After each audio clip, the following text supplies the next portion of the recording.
Cümleten selamun aleyküm hanımlar. Diva Patik YouTube kanalıma hepiniz hoş geldiniz. Bugün birlikte böyle tek renk, inceli, çok güzel bir çeyizlik patik yapacağız. Hanımlar, ben patiğimde böyle piyasada rahatlıkla bulabileceğiniz normal patiklik iplerden kullandım. Şişlerimi ise 3 numara böyle misinalı şişlerle yapacağım. Dileyen şöyle uzun şişlerle de yapabilir. Bu şekilde. Hemen sizlere modelimi de göstereceğim. İşte hanımlar, inceli patiğimiz bu şekilde. Çok güzel, çok şık, ayağı saran bir patik oldu. Şöyle aralarda incilerimiz var, göstermek istiyorum. Patiğimizin tabanı bu şekilde.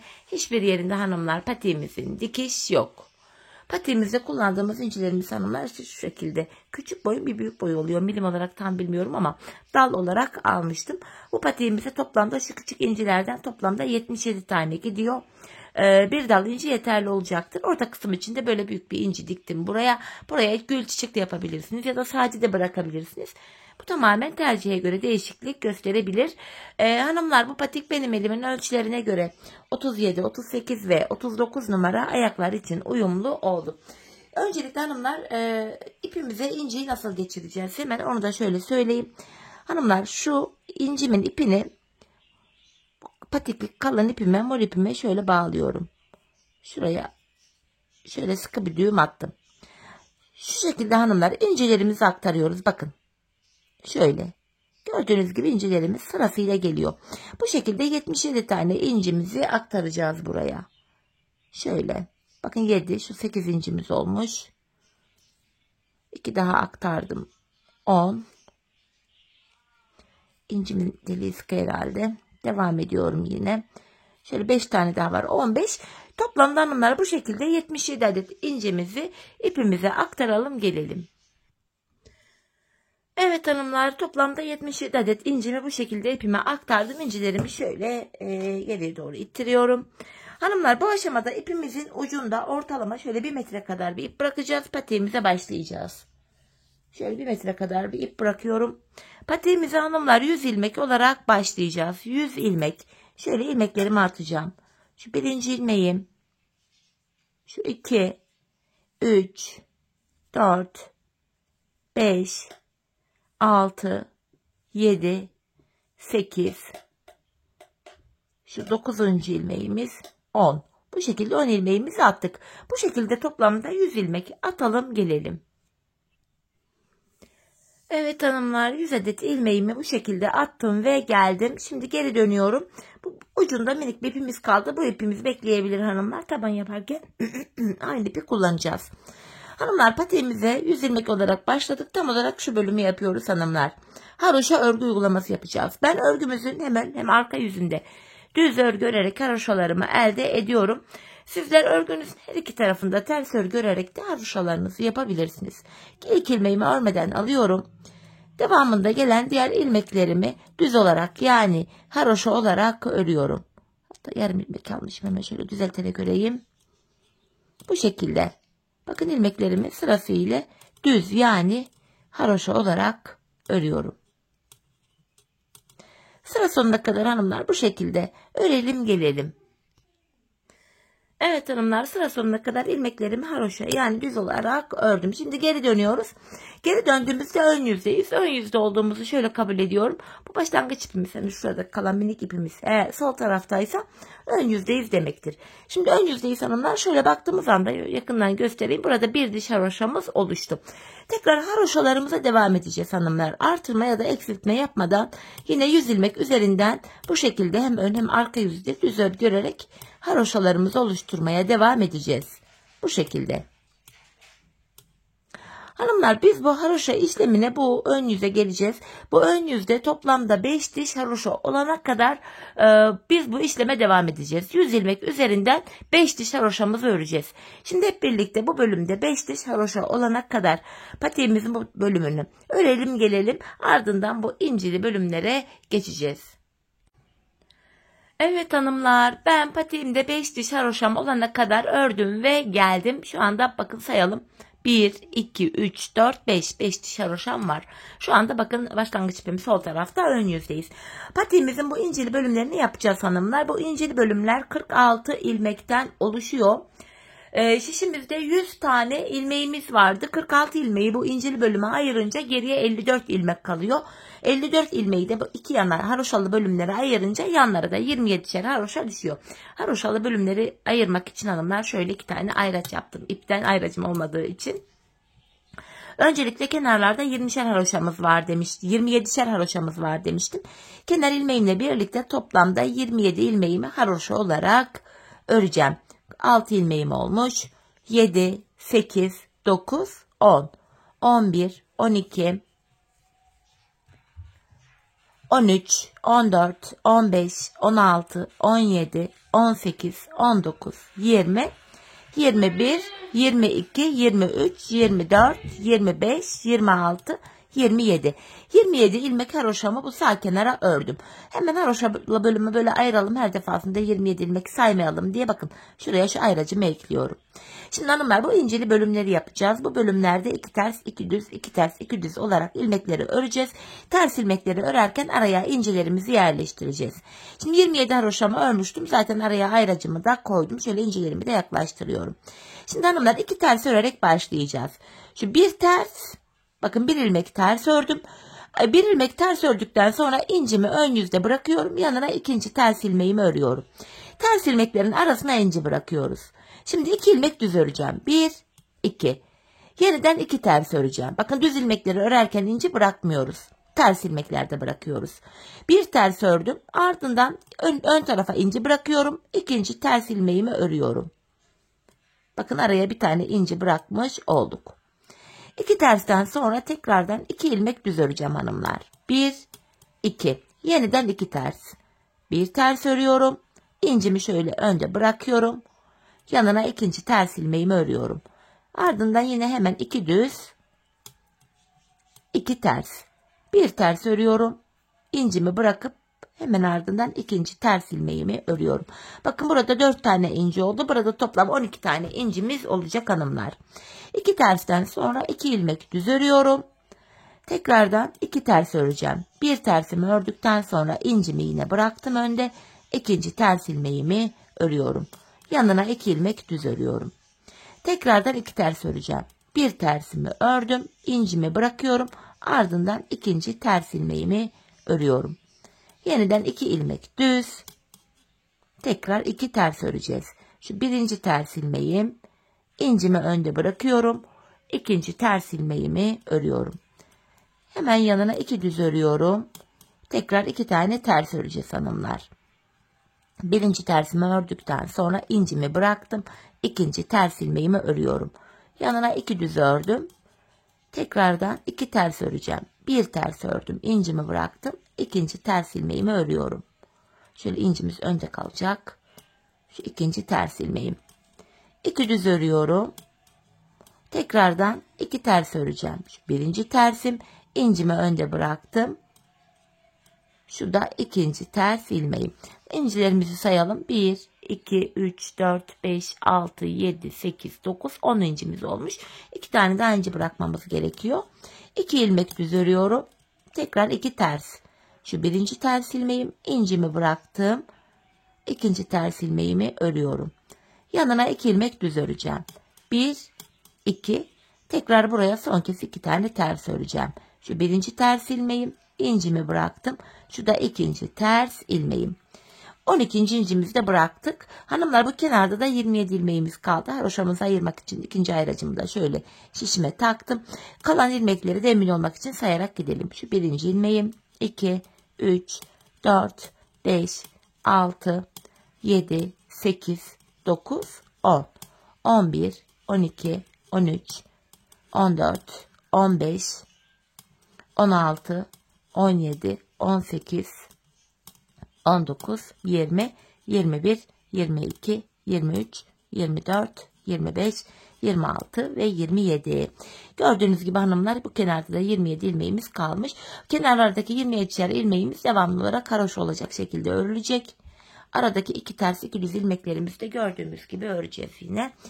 Tekrardan geri döndük. Arka yüzdeyiz. 27 haroşa ilmeğimi yine haroşa olarak örüyorum. Bu defa saymaya gerek yok. Çünkü araya ayraç koyduk. İşaretli yere kadar olan ilmeklerimi haroşa olarak örüyorum. Ön yüzde ilk sıra incilerimizi yaptık hanımlar. İncilerimizi ön yüzde kuruyoruz.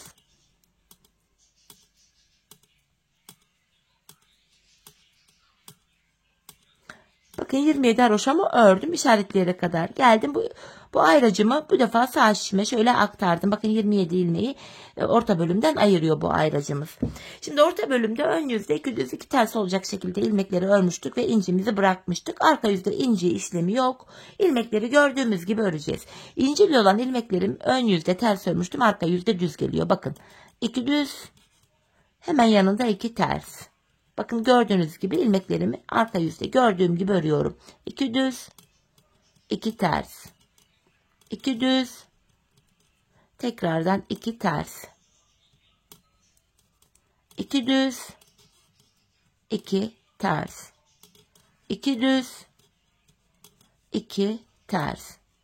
Devam ediyorum. 2 ilmek düz örüyorum. 2 ters. İncili olan ikili ilmeğimi arka yüzde düz örüyorum. Yanındaki 2 ilmeğimi ters örüyorum. Bakın ilmekleri gördüğümüz gibi örüyoruz. Ayracıma kadar, yani kenardaki 27 haroşama kadar ilmeklerimi 2 düz 2 ters olacak şekilde gördüğümüz gibi örüyoruz hanımlar. En son inceme geldim. Burada da en son incili ilmeğimin ikisini düz ördüm. Ardından bakın ayracımı hemen sağ şişime alıyorum. Şişimde kalan 27 haroşam yine haroşa olarak örülüyor. Bu 27 haroşamız model bitene kadar haroşa olarak örülecek. Gördüğünüz gibi haroşalarımı örüyorum.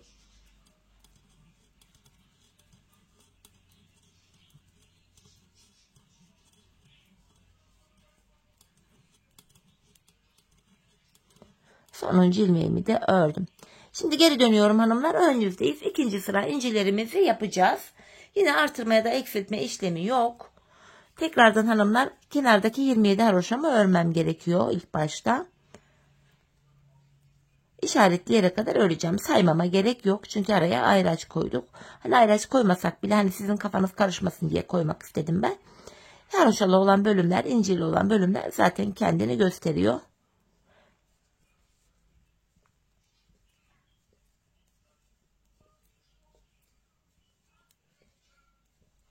Bakın hanımlar, bu işaretleyene kadar 27 haroşamı ördüm. Yine ayracımı hemen sağ şişime alıyorum. Bakın burada 2 ters ilmeğim var. Yine burada incilerimizi kurmaya devam edeceğiz. Hemen şuraya bir 12 inci daha kuracağız hanımlar. 12 adet incimi yine yaklaştıracağım. Şöyle 12 incimi yaklaştırıyorum. Bakın incilerim burada. İlk sırada yaptığımız gibi bir tane ters örüyoruz. İncimizi önde bıraktık. İkinci ters ilmeğimizi örüyoruz. Yanındaki 2 düz ilmeğimizi yine düz örüyoruz. Hani bir önceki sırada yaptığımız işlemin aynısını yapıyoruz. Ters ilmeğime geldim yine. Bakın ilk ters ilmeğimi ördüm. İncimi bıraktım. İkinci ters ilmeğimi de ördüm. Yanına 2 tane düz örüyorum. Bir ters ördüm. İncimi bıraktım. İkinci ters ilmeğimi de örüyorum. Yanındaki 2 ilmeğimi düz ördüm. Tekrardan bakın bir ters örüyorum. İncimi bıraktım. İkinci ters ilmeğimi ördüm. Bakın burada 2 tane incimiz oldu. Gördüğünüz gibi hanımlar. İkili incilerimiz oldu. Yeniden 2 düz ilmeğimi düz öreceğim. Bir ters örüyorum. İncimi bıraktım. İkinci ters ilmeğimi örüyorum. Aradaki 2 ilmek düzümü düz ördüm. Tekrar bir ters ördüm. İncimi bıraktım. İkinci ters ilmeğimi örüyorum. Yanına 2 ilmek düz ördüm. Bir ters örüyorum. İncimi bıraktım. İkinci ters ilmeğimi de ördüm. Yanına 2 ilmek düz örüyorum. Bir ters ördüm. İncimi bıraktım. İkinci ilmeğimi de ters ördüm. Yanındaki 2 ilmeğimi düz örüyorum. Devam ediyoruz yine. Bakın 2 ters ilmeğim var. İlkini ördüm. İncimi önde bırakıyorum. İkinci ters ilmeğimi de ördüm. Yanındaki 2 ilmeğimi düz örüyorum. Ters ördüm. İncimi bıraktım. Bir tane daha ters ördüm. 2 ilmek düz örüyorum. Tekrardan bir ters ördüm. İncimi bıraktım. İkinci ters ilmeğimi de örüyorum. Yanına 2 ilmek düz ördüm. Bakın sadece bir incim kaldı. bir ters ördüm. İncimi bıraktım. İkinci ters ilmeğimi de ördüm. Bakın işaretli olan yere kadar geldik. Ayracımı sağ şişime alıyorum ve kalan 27 ilmeğimi haroşa olarak örüyorum. Dediğim gibi model bitene kadar kenarlardaki 27'şer haroşa ilmeğimiz haroşa olarak örülüyor hanımlar. Böylece ikinci incimizi de birlikte yerleştirmiş olduk. İnci yerleştirme işlemini sadece ön yüzde yapıyoruz. Arka yüzde ilmekleri gördüğümüz gibi örüyoruz. Böyle devam ediyor hanımlar incili bölümler. Bakın sıra sonuna geldim. Şöyle. Hanımlar şöyle patiğimize baktığımızda bakın ön yüzde ikinci sıra incilerimizi tamamladık. Şimdi geri döneceğiz. Arka yüzde yine 27'şer haroşalarımız haroşa olarak örülecek. Aradaki iki düz iki ters ilmeklerimizi yine gördüğümüz gibi öreceğiz. Sonra tekrardan ön yüzde bu defa üçüncü incileri kuracağız. İlk ikinciyi nasıl yaptıysak iki ters ilmeğin arasına inci bırakıyoruz hanımlar bu şekilde. Üçüncü incileri yapacağız. Yine arka yüzde ilmekleri gördüğümüz gibi öreceğiz. Ön yüzde bu defa dördüncü incilerimizi bırakacağız. Tekrar arka yüzde ilmekleri gördüğümüz gibi öreceğiz. Ön yüzde yine incilerimizi bırakacağız hanımlar. Böylece toplamda 5 incimiz olacak. 5 tane inciyi yine bıraktıktan sonra arka yüzde tekrar ilmeklerimizi hanımlar gördüğümüz gibi örelim gelelim. Bakın şu bölümde şöyle 5 tane inci var. Artırma ya da eksiltme işlemi yok. Buraya toplamda 5 tane incimizi kuracağız. Zaten ikinciyi birlikte yaptık. Şimdi bu bölümde 5 incimiz olana kadar patiğimizin bu ön bölümünü sizlere gösterdiğim gibi tamamlayalım gelelim. Sonra birlikte kesme işlemine başlayacağız. Evet hanımlar burada 5 tane incim olana kadar ördüm geldim. Arka yüzde de yine ilmekleri gördüğüm gibi ördüm. Yanlardaki haroşaları haroşa olarak aradaki ilmekleri iki düz iki ters olacak şekilde. Şimdi tekrar ön yüzdeyiz. Bu aşamada kesimlerimizi yapacağız. Yine kenardaki 27 tane haroşamızı haroşa öreceğiz hanımlar. Öncelikle kenardaki 27 haroşamı öreceğim. Yani o ayracıma kadar öreceğim. Burası normal haroşa olduğu için hızlıca örüyorum bu kenarı.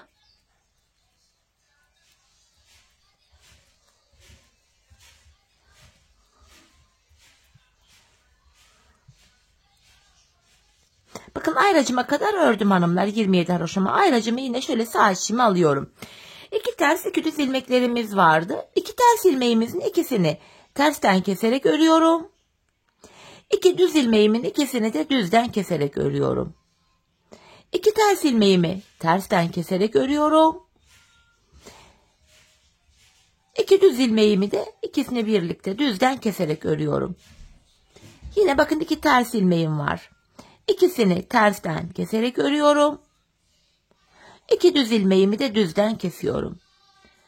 İki ters ilmeklerimizi tersten keserek örüyoruz hanımlar. İkisini birlikte örüyorum. İki düz ilmeklerimizi de düzden keserek örüyoruz. Böylece burada bir ters bir düz ilmeğimiz kalıyor aralarda. Şöyle. Yine iki düz ilmeğimi düzden kesiyorum. İki ters ilmeğimi de tersten kesiyorum. Bu şekilde ilk kesimimizi burada gerçekleştirmiş oluyoruz. Yine iki tersimi tersten kestim. İki düzümü de düzden. Aralardaki ilmeklerimizi kenardaki 27 haroşamıza kadar bu şekilde keseceğiz. İki düz ilmeğimi düzden kesiyorum. İki ters ilmeğimi de tersten kesiyorum. Devam edeceğim. Bu şekilde. Yine iki düz ilmeğim var bakın. Düzden kestim. Buradaki iki ters ilmeğimi de şöyle tersten kesiyorum. Bakın son iki ilmeğim kaldı. İki ters ilmeğim. Bu iki ters ilmeğimi de tersten keserek örüyorum. Bakın haroşalarıma kadar geldim. Ayracımı yine sağ şişime alıyorum hanımlar. Şişimizdeki kalan 27 ilmeğimizi sıra sonuna kadar haroşa olarak örelim gelelim. Sıra sonuna kadar haroşalarımı ördüm geldim hanımlar. Şimdi geri dönüyoruz. Arka yüzdeyiz. Arka yüzde yine kenardaki 27 haroşamızı öreceğiz. Yani ayracımıza kadar öreceğiz. Bu şekilde. Yine hanımlar bu aşamada bu ayracımıza kadar olan 27 haroşamızı örelim gelelim. Evet hanımlar bakın haroşalarımı ördüm. Tekrar ayracımı şöyle sağ şişimi alıyorum. Bu bölümde ön yüzde kesimler yapmıştık hanımlar. Burada bakın bir düz ilmeğim var. Bir düz, bir ters. Bir düz, bir ters. Bir düz, bir ters. Bir düz, bir ters. Bir düz, bir ters. Bir düz, bir ters. Bir düz, bir ters. Bir düz, bir ters. Bir düz, bir ters. İlmeklerimizi bir düz, bir ters gördüğümüz gibi örüyoruz. Bakın ayracıma kadar ördüm. Ayracımı yine sağ şişime alıyorum. Kenardaki 27 haroşamızı sıra sonuna kadar örelim, gelelim. Evet hanımlar, sıra sonuna kadar ilmeklerimizi ördüm. Şimdi tekrar ön yüzdeyiz. Yine 27 haroşamız bu aşamada haroşa olacak şekilde örülecek. Bu şekilde. Hanımlar yine ayracımıza kadar olan 27 haroşamızı örüp gelelim. Ayracıma kadar ördüm hanımlar. Yine bu ayracımı şöyle sağ şişime alıyorum. Bu aşamada yine bakın ters ilmekleri ters, düz ilmekleri düz öreceğiz. Gördüğümüz gibi. Bir ters, bir düz. Bir ters, bir düz. Bir ters, bir düz. Bu şekilde ayracımıza kadar olan ilmeklerimizi gördüğümüz gibi örüyoruz hanımlar. Bir ters, bir düz, bir ters, bir düz, bir ters, bir düz, bir ters, bir düz, bir ters. Bakın ayracımıza geldik. Ayracımı sağ şişime alıyorum. Kalan 27 haroşa ilmeğimizi sıra sonuna kadar haroşa olarak örelim, gelelim. Evet hanımlar, haroşalarımı ördüm geldim. Yine dönüyorum. Arka yüzdeyim. Arka yüzde yine kenarlardaki haroşalarımız haroşa olarak örülecek. Bu şekilde. Yine hanımlar 27 haroşamızı bu işaretli yere kadar örelim, gelelim. Evet, haroşalarımı ördüm geldim. Bu ayracımı şöyle sağ şişime alıyorum. Yine burada ilmekleri gördüğümüz gibi öreceğiz. Bakın bir düz ilmeğimi düz örüyorum. Tersimi ters. Bir düz, bir ters. Bir düz, bir ters. Bir düz, bir ters. Bu ayracıma kadar olan bu aradaki ilmeklerimi gördüğüm gibi örüyorum. Bir düz, bir ters.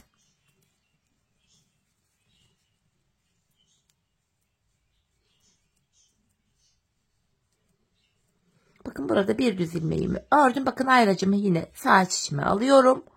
Şişimde kalan 27 ilmeğimizi sıra sonuna kadar haroşa olarak örelim, gelelim. Sıra sonuna kadar hanımlar haroşalarımı ördüm. Şimdi tekrar ön yüzdeyiz. Bu aşamada yine kesim yapacağız. Yine kenardaki 27 haroşamız haroşa olarak örülecek. Şu an ön yüzdeyiz. Bu şekilde öncelikle 27 haroşamı öreyim.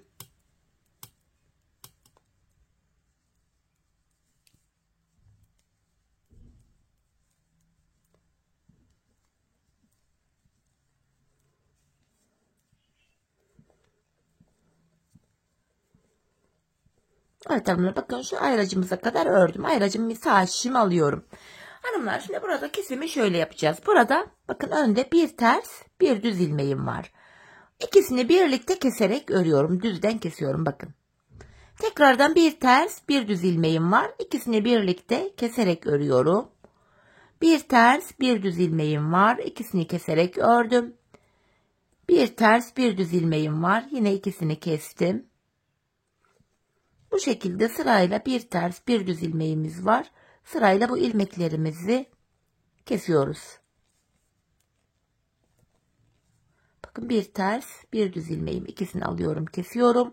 Bir ters bir düz ilmeğim var. Bunu da kestim. Burada bir ters ilmeğim kaldı. Yan tarafı haroşa olduğu için bu kenarda kalan bir ilmeği de normal düz örüyorum. Yine bu ayracımı sağ şişime aldım.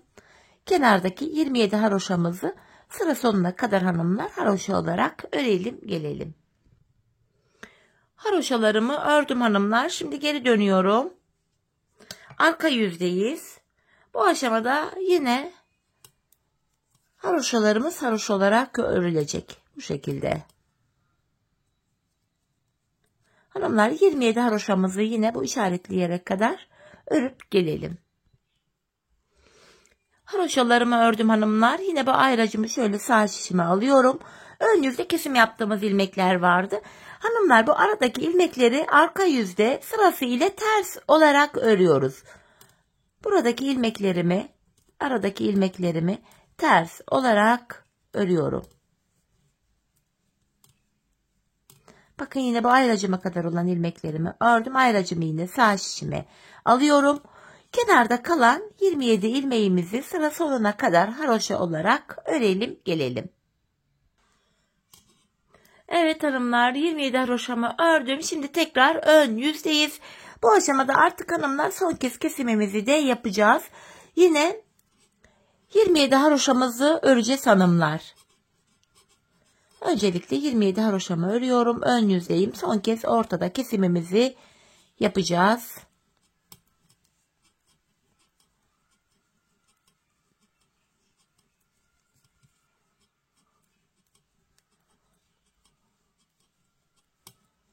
Bakın, 27 haroşamı ördüm. Ayracımı yine şimdi sağ şişimi alıyorum. Hanımlar, bu aşamada ortada kesimlerden sonra 12 ilmeğimiz kaldı. Yani şu bölümde 12 ilmek var. Bakın, ayraçtan itibaren sayıyorum. 2, 4, 6, 8, 10, 12. Bu 12 ilmeği örmeden şöyle sağ şişimi alacağım. Arka yüzde tığıma takıp 12 ilmeğin hepsini birden keseceğim. Bakın, ayracıma kadar olan ilmekleri sağ şişime aldım. Şimdi geri dönüyorum. Bu ilmeklerimi sırayla tığıma takacağım ve hepsini birden toplayacağım. Aradaki 12 ilmeğimi yine şöyle arka yüzdeyim. Tığıma takıyorum sırayla. Bakın, ayracıma kadar taktım. Şimdi ilmeklerin hepsinin içinden şöyle ipimi geçiriyorum. Yani ilmeklerin hepsini topluyorum burada. Şöyle. Tığ yardımıyla ilmeklerin hepsinin içinden şöyle bir ilmek çıkarttım. Sonra şöyle buraya bir topluyorum bir zincirle. Sonra bu ilmeğimi tekrar şişime taktım. Şimdi tekrar geri dönüyoruz hanımlar. Yeniden ön yüzdeyiz. Bakın, burada bir ilmek kaldı. Hemen ayracımı yine alıyorum sağ şişime. Buradaki ilmeklerin hepsini birden topladık. Buradaki 27 ilmek haroşamızı hanımlar sıra sonuna kadar yine haroşa olarak örelim gelelim. Haroşalarımı sıra sonuna kadar ördüm. Tekrar geri dönüyorum. Şu anda arka yüzdeyim hanımlar. Tekrardan 27 haroşamı öreceğim. Zaten şişimizde sağda ve solda 27'şer haroşamız kaldı. Bir tek ortada 12 ilmeğimizi topladığımız tek ilmek kaldı. Onu da toplayacağız hanımlar şimdi. Öncelikle kenardaki 27 haroşamı örüyorum. Artık kesimimiz bitti hanımlar. Bu son kesimimizdi. Şimdi son kez bir ilmek daha keseceğim. Bakın, işaretli yere kadar 27 haroşalı olan yere kadar ördüm. Bu işareti artık kaldırıyorum hanımlar, ayracımı. Ardından burada bir kesim yaptım. Bir tane ilmeğim vardı. Bu ilmeğimi hemen solundaki ilmekle birlikte şu ayracımı da kaldırıyorum. Solundaki ilmekle birlikte şöyle burada delik bir görüntü oluşmasın diye ikisini birlikte keserek örüyorum. Devamında gelen diğer ilmekleri de hanımlar sıra sonuna kadar örüyorum. Sağda ve solda 27'şer haroşamız vardı. Sadece 27'şer haroşamız kaldı. Yani toplam şişimizdeki ilmek sayımız 54 oldu.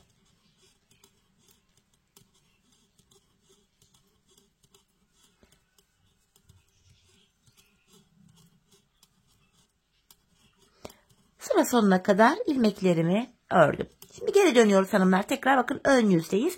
Bu aşamada artık sadece haroşa yapacağız hanımlar. Patiğimizde şu bölümü yapacağız. Sadece haroşa öreceğiz.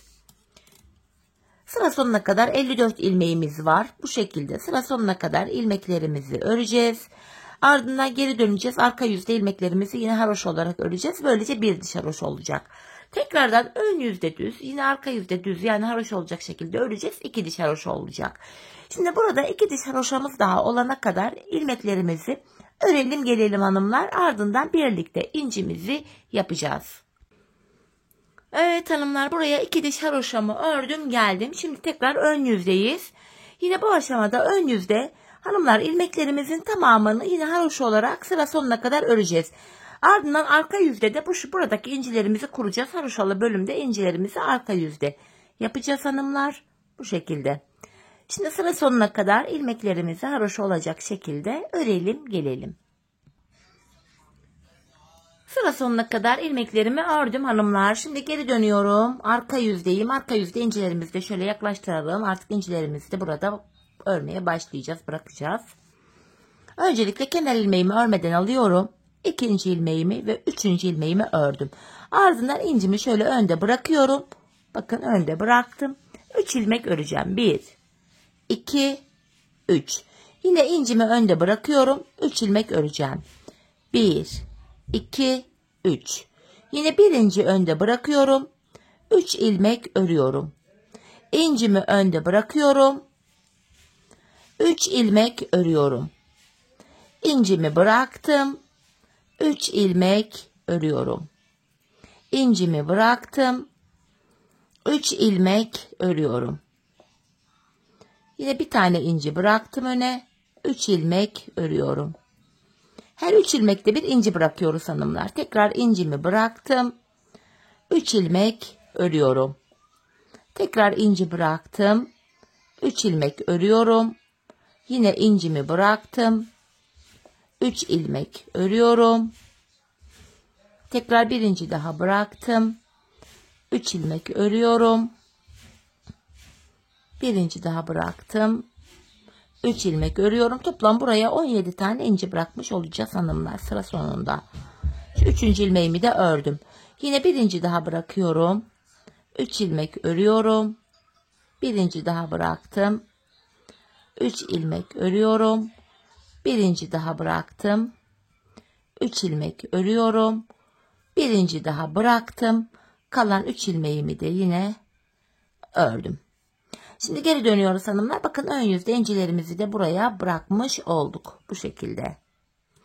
Şimdi yine haroşalarımıza devam edeceğiz hanımlar. İnci ile işimiz kalmadı. Yine kenar ilmeğimi aldım. Haroşa örmeye devam edeceğiz hanımlar. Bu şekilde ön yüzdeyiz. Sıra sonuna kadar ilmekleri haroşa olarak öreceğiz. Arkadan yine haroşa olacak şekilde geleceğiz. Ön yüzde bir diş haroşa olacak. Tekrar ön yüzde ve arka yüzde düz olarak öreceğiz. 2 diş haroşa olacak. Bu inciden sonra burada 2 diş haroşamız daha olması gerekiyor. Şimdi burada 2 diş haroşamızı yine örelim, gelelim. Ardından kesimimizi yapalım.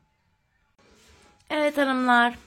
Buraya bakın 2 diş haroşa ördüm, geldim. Şimdi ilmeklerimizi keseceğiz bilek bölümü için. İlmeklerimi şöyle ikişer ikişer toplayarak kesiyorum hanımlar. Bakın. Şöyle. Hemen sıradaki ilmeğimi alıyorum. Sağ şimdiki ilmekle birlikte ikisini birlikte keserek örüyorum. Çok sıkı bir kesim yapmayalım hanımlar. Ayak gireceği için buradan bilek bölümü olduğu için biraz esnek olsun. Bu şekilde. Hanımlar sıra sonuna kadar ilmeklerimizi bu şekilde keselim, gelelim. Evet hanımlar ilmeklerimi kestim. En son burada bir ilmeğim kaldı. Buraya şöyle 2 tane bir zincir oluşturuyorum ve artık buradaki ipimi kesiyorum. Patiğimizin hanımlar böylece bu üst bölümünü tamamladık. Şimdi taban bölümünü yapacağız. Hanımlar bu başlangıçta şöyle ön yüzde bakın şurada ipimiz kalmıştı. Başlangıç ipimiz şurada kalan. Bu ipimi yine buraya bağlayacağım. Hanımlar patiğimizi 100 ilmek olarak başlamıştık. Tabanımızı yapmak için yine 100 ilmek başladığımız yerden 100 ilmek çıkaracağız. Hemen ilk başlangıç yerimiz bakın ipin geldiği yer burası. İlk ilmeğimi buradan çıkarıyorum. Sırasıyla hanımlar kenar ilmek yerlerine bakın ilmeğin iki kanadına birden girerek ilmek çıkartıyorum. Burada 2 ilmeğim oldu.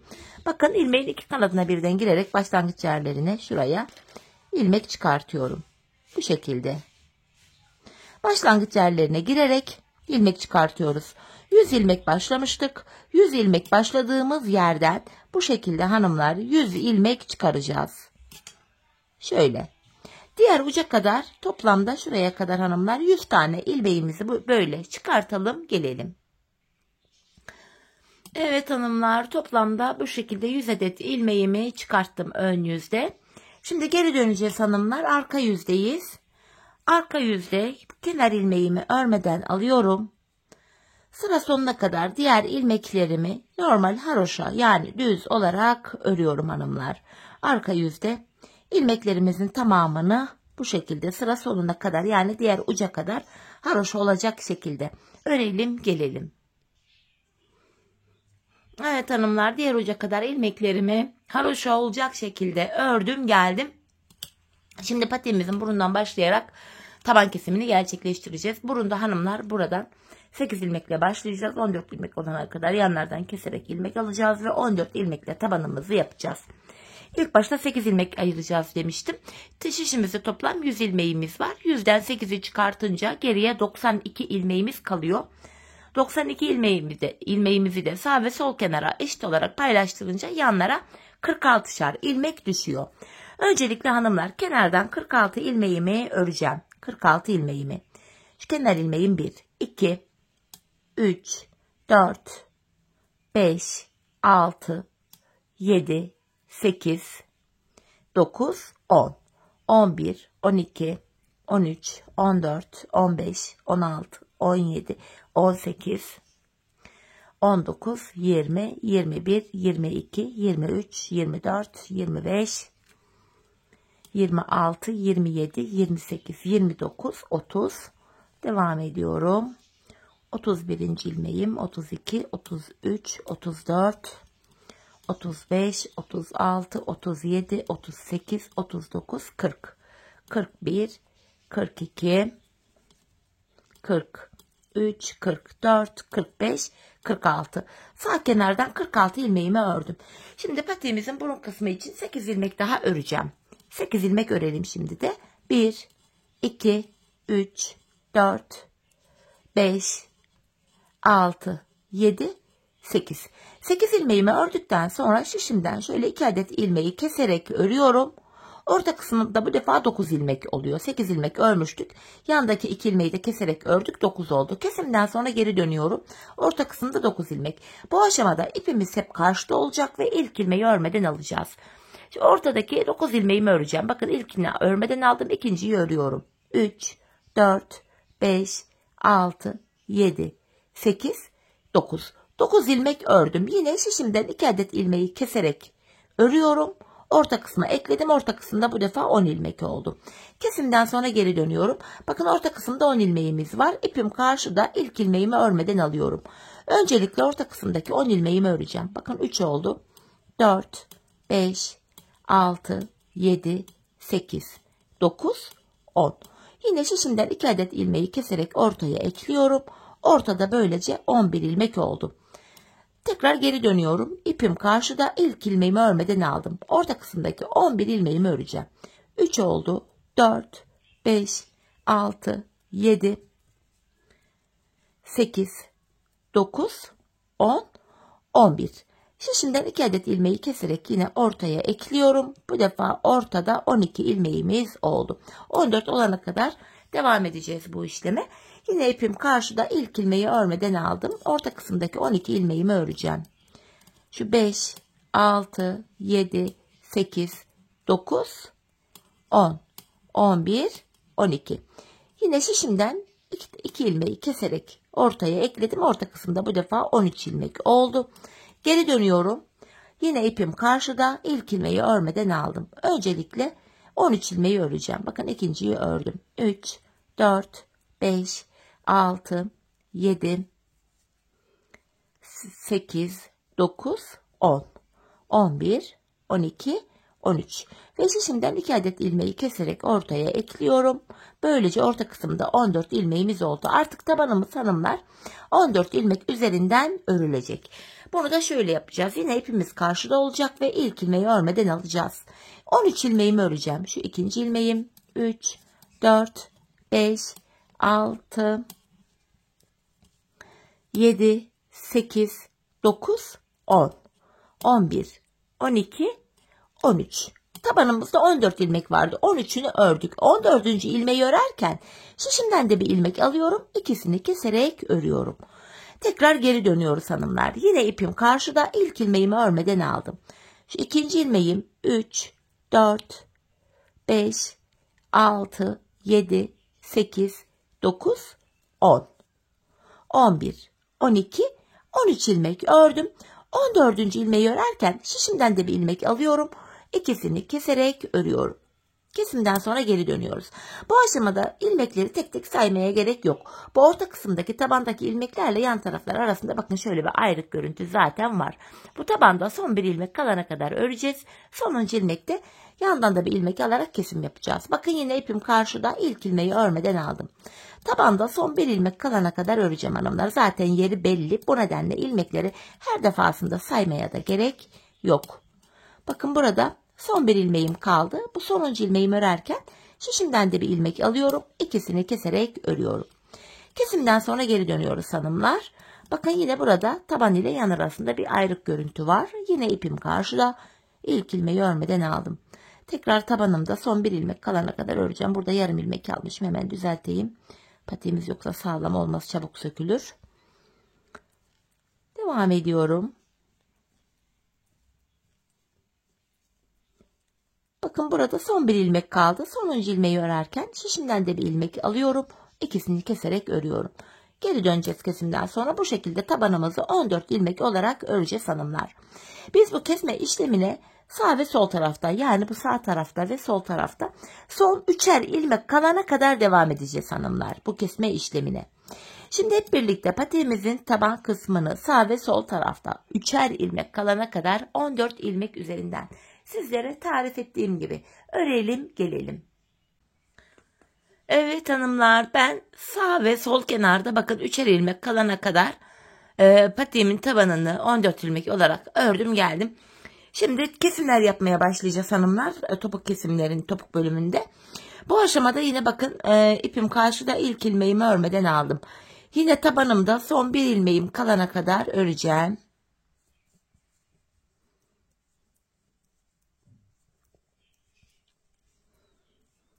Bakın burada son bir ilmeğim kaldı. Sonuncu ilmeğimi örerken yan taraftan da bir ilmek alıyorum. İkisini keserek örüyorum.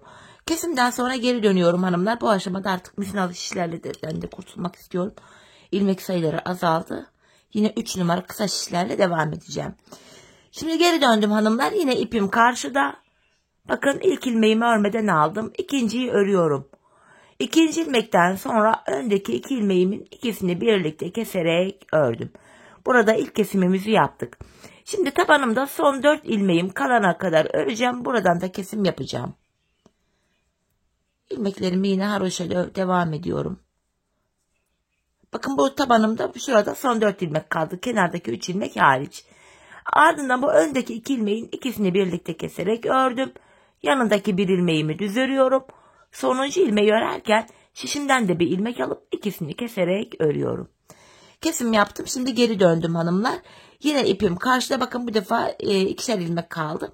Bu defa yine bu kenarda tabanımda son bir ilmek kalana kadar öreceğim yine. İlk ilmeği örmeden alıyorum. Bu taban bölümde son bir ilmek kalana kadar öreceğim. Bakın burada son bir ilmeğim kaldı. Bu sonuncu ilmeğimi örerken yandan da bir ilmek alıyorum. İkisini birlikte ördüm. Şimdi geri dönüyorum. Bu kenarda son bir ilmek kaldı hanımlar ayrıca. Şimdi ipim karşıda, ilk ilmeği örmeden alıyorum. İkinci ilmeği örüyorum. Ardından öndeki 2 ilmeğin ikisini birlikte keserek ördüm. Şimdi hanımlar taban bölümde yine 4 ilmek kalana kadar öreceğim.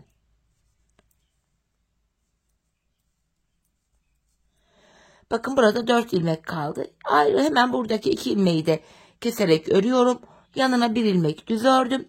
Sonuncu ilmeği örerken şişimden de bir ilmek alıyorum. İkisini keserek örüyorum. Kesimden sonra geri döndüm. Hanımlar yanlarda birer tane ilmeğimiz kaldı.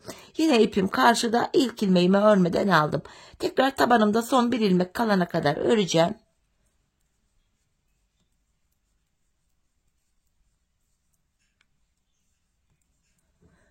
Bakın tabanımızda son bir ilmek kaldı. Kenarda da son bir ilmeğim var. İkisini birlikte keserek örüyorum. Ardından geri döndüm. İpim karşıda, ilk ilmeği örmeden alıyorum. İkinci ilmeği ördüm. Ardından öndeki 2 ilmeğin ikisini birlikte keserek örüyorum. Bakın burada da kesimimi yaptım. Şimdi kenardaki son bir ilmek hariç burada 4 ilmek kalana kadar öreceğiz. Hemen şu öndeki 2 ilmeği de örüyorum. Bakın bu tabanda 4 ilmek kaldı. Yine bu öndeki 2 ilmeği kesiyorum. Yanındaki bir ilmeği düz ördüm. Bu sonuncu ilmeği örerken yandan da bir ilmek alıp ikisini birlikte keserek örüyorum. Kesimlerimizi yaptık hanımlar. Kenarlarda ilmekler kalmadı. Kesimlerden sonra bu arka bölümde de 8 ilmek kaldı. Patiğimizin şu arka bölümünü 8 ilmek üzerinden yapacağız hanımlar. Yapacağımız işlem şöyle. Yine ipimiz karşıda, ilk ilmeği örmeden alıyoruz. Son 2 ilmek kalana kadar öreceğim. Son 2 ilmeği kesiyorum hanımlar. Burada 7 ilmek kaldı kesim yapınca. Ardından bakın burada sıradaki kenar ilmek yerlerimiz var. V şeklinde görünüyor burada. Bu kenardaki ilk kenar ilmek yerine girerek ilmek çıkartıyorum. Tekrar 8 ilmeğimiz oluyor. Bu şekilde hem patiğimizin arka bölümünü yapmış oluyoruz. Hem de arka bölümü şu kenarlara eklemiş oluyoruz. Dikişe gerek kalmıyor. İlmek çıkarttıktan sonra geri döndüm. Yine ipim karşıda, ilk ilmeği örmeden aldım. Yeniden son 2 ilmek kalana kadar örüyorum. Bakın son 2 ilmeğimin ikisini keserek ördüm. Kesimden sonra bu taraftan ilmek çıkartırken geri dönüyorum. Ön yüzde çıkaracağız hanımlar. Buradaki bakın ilk kenar ilmek yerim burada. Oraya girerek bir tane ilmek çıkartıyorum. Tekrar 8 ilmeğim oluyor. Şimdi yeniden son 2 ilmek kalana kadar öreceğim. Bakın son 2 ilmeğimi kesiyorum. Ve sıradaki kenar ilmek yerim burada. İlmeğin iki kanadına birden girerek ilmek çıkarttım. Tekrar 8 ilmeğimiz oldu. Geri döneceğiz hanımlar. Yine ipim karşıda, ilk ilmeği örmeden alıyorum. Yeniden son 2 ilmek kalana kadar öreceğim. Bakın son 2 ilmeği kesiyorum. İkisini birlikte keserek ördüm. Bu sağ kenardan ilmek çıkartırken hanımlar ön yüzde daha rahat çıkartıyorum ben. Geri dönüyorum, ön yüzdeyim. Ve burada da bakın sıradaki kenar ilmek yerine şuraya girerek ilmeğimi çıkartıyorum. Patiğimizin arkası böyle yapılıyor. Son 2 ilmek kalana kadar örüyoruz. Son 2 ilmeği kesiyoruz ve sıradaki kenar ilmek yerinden ilmek çıkarıyoruz. Bakın burada da son 2 ilmeğimi kestim. Ve sıradaki kenar ilmek yerim şurada. Buraya girerek bir adet ilmek çıkarttım. Bakın patiğimizin arka bölümü oluşmaya başladı. 8 ilmek üzerinden böyle yapıyoruz. Biz bu işleme burada ve burada bakın son kenar ilmek yerlerine gelene kadar devam edeceğiz hanımlar. Patiğimize son kenar ilmek yerlerine gelene kadar devam edeceğiz. Şimdi hep birlikte patiğimizin bu arka bölümünü sizlere gösterdiğim gibi örelim, gelelim, ardından kesimimizi yapacağız. Evet hanımlar, son kenar ilmek yerlerine gelene kadar patiğimin arka bölümünü bu şekilde ördüm ve geldim. Şimdi kesim zamanı, ilmeklerimizi ikişer ikişer toplayarak keseceğiz hanımlar. Boğaz kesimini yaptığımız yerdeki ipimiz de burada kaldı. Onu da gizleyerek şöyle götürelim. Şu şekilde ilmeklerimi ikişer ikişer toplayarak kesimimi yapıyorum. İpimin ucunda şöyle bakın gizleyerek götürüyorum.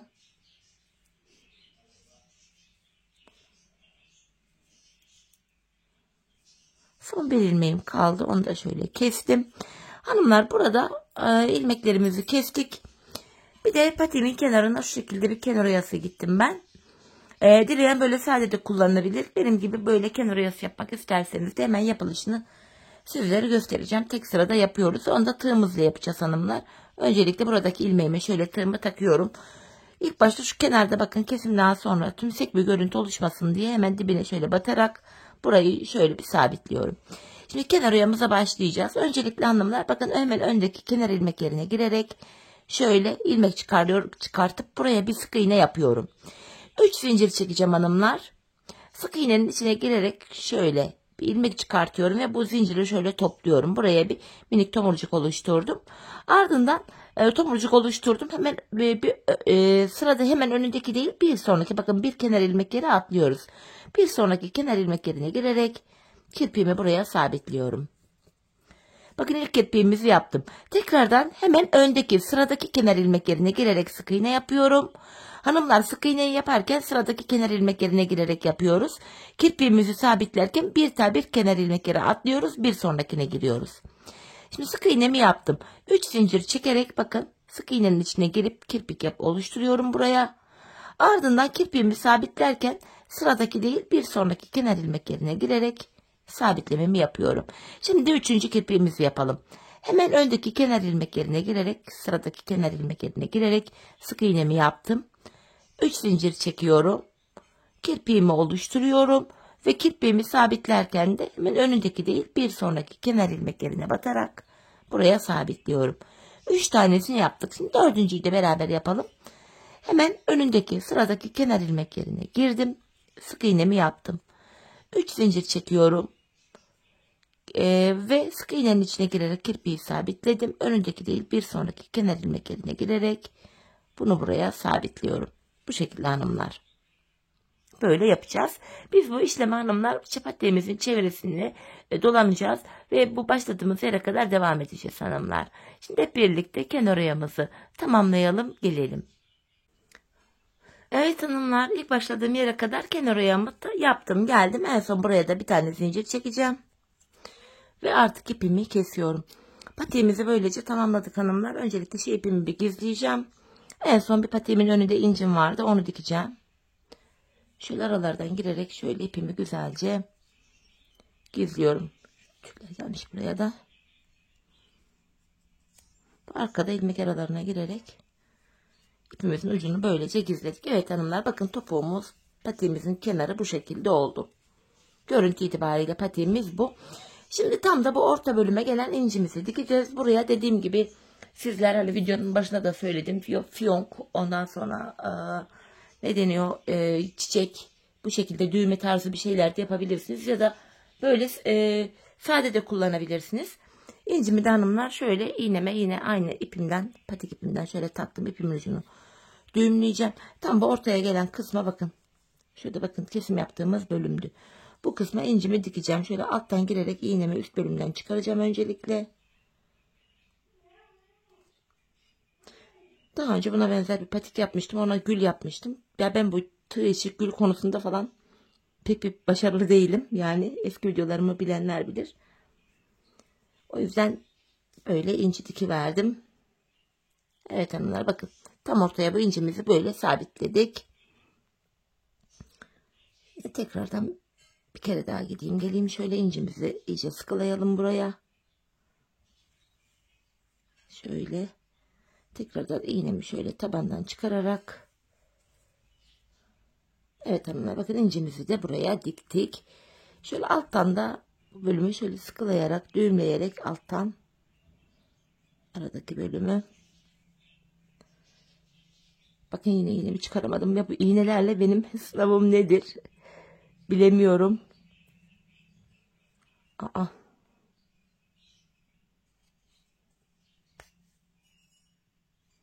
Şöyle sıkılayarak, düğümleyerek şuraya bir tane daha bir düğüm oluşturayım hanımlar da burası sık olsun, açılmasın. Sonradan bakın şunu şöyle katlayarak şöyle içinden geçirip şöyle düğümlüyorum. Artık ipimi de kesiyorum. İncimizi de bu şekilde diktik hanımlar. Bende buna uygun düğme yoktu. Yani elimde böyle bir inci vardı. Burayı inciyle dikmeyi tercih ettim. Evet hanımlar, patiğimizi böylece bitirdik. Haroşa olması itibariyle de bakın gayet esnek. Ayağı sarıyor. Hemen manken ayağıma giydireceğim hanımlar. Çünkü bu tarz modeller ayakta kendini çok daha güzel gösteriyor. Kendini belli ediyor model. Hemen ayağıma da giydireceğim. Patiğimize bir de öyle bakalım. Çok güzel, zarif, şık bir patik oldu. Baştan sona hanımlar dikişsiz, 5 diş patik bilmeyen ya da patiğe ilk defa başlayacak olan hanımların da kolayca yapabileceği bir model oldu. Ben çok beğenerek yaptım. Umarım sizler de benimle birlikte beğenerek, severek yaparsınız. Evet hanımlar, patiğimiz bakın şu şekilde. Diğer yandan duruşunu şöyle göstereyim. Patiğimizin tabanı bu şekilde.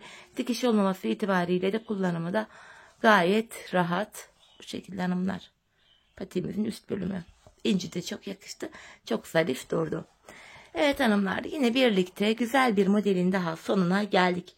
Umarım sizlere faydalı, hoş bir video olmuştur. Yeni modellerde, yeni videolarda buluşmak dileğiyle. Şimdilik hoşça kalın, sağlıcakla kalın.